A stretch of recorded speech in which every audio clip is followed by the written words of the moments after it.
අපි කනගාටුවටපත් වෙනවා. ඒකම අපි සෞඛ්‍ය ඇමතිවරයාට කියනවා මේ කාල සීමාව තුල මෙම නියෝගය ක්‍රියාත්මක කිරීම පැහැර හැරපු නිලධාරීන් සම්බන්ධයෙන් අදිසි හස්තයන් සම්බන්ධයෙන් වහාම විමර්ශනයක් කරන්න වහාම අවධානය යොමු කරන්න කියන කාරණාව මේ වෙලාවේ මතක් කරනවා. මොකද මේ පුද්ගලයා 2024 වර්ෂයේ ඉඳලම මෙවැනි ආකාරයේ හැසිරීමක් දක්වද්දී මේ සම්බන්ධයෙන් පැමිණිලි කරද්දී කිසිදු තීරණයක් නොගත්තේ ඔය සෞඛ්‍ය අමාත්‍යාංශයේ සිටින නිලධාරීන් විසින්මයි. ඒකින්ද මෙවැනි අර්බුදයන් අපිට සාමකාමීව විසඳා ගැනීමේ හැකියාව තියෙද්දී එම සාමකාමී විසඳා ගැනීමේ අවශ්‍යතාවයට මැදිහත් නොවන සෞඛ්‍ය අමාත්‍යාංශයේ නිලධාරීන් සම්බන්ධව කටයුතු කළ යුතුයි. ඒක වැදගත්ම කාරණාවක්. මොකද එහෙම නැති වුණොත් ඉදිරියේදී සෞඛ්‍ය සේවාව තව දුරටත් බරපතල අර්බුදයන්ට ලක්වීමේ හැකියාවක් තිබෙනවා. ඒකම මේ කාරණාවේදී අපි තව දුරටත් රටේ මහ ජනතාවගේ පාර්ශවයෙන් මේ සම්බන්ධයෙන් මැදිහත් වීමක් කරනවා.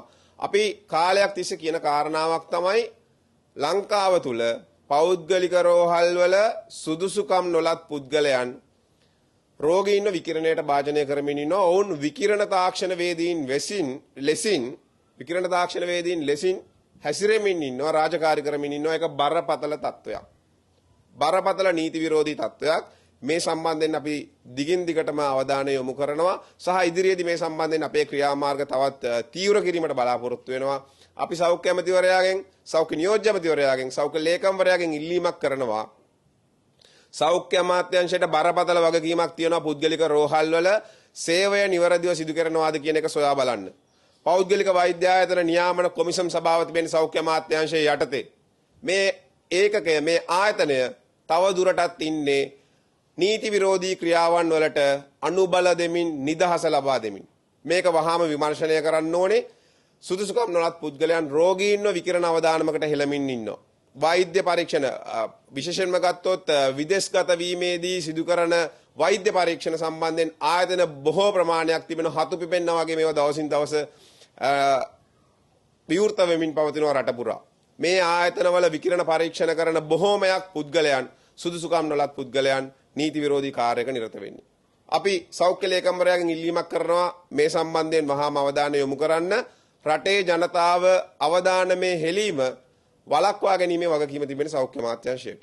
අනෙත් පැත්තෙන් ගත්තොත් එහෙම පරමාණුක බලශක්ති නියාමන සභාව ඔවුන්ටත් වගකීමක් තිබෙනවා මෙවැනි ආයතන සම්බන්ධයෙන් ඔවුන්ගේ ලයිසන් එක ලබා දීපු ආයතන සම්බන්ධයෙන් සොයා බැලීමක් කරන්න.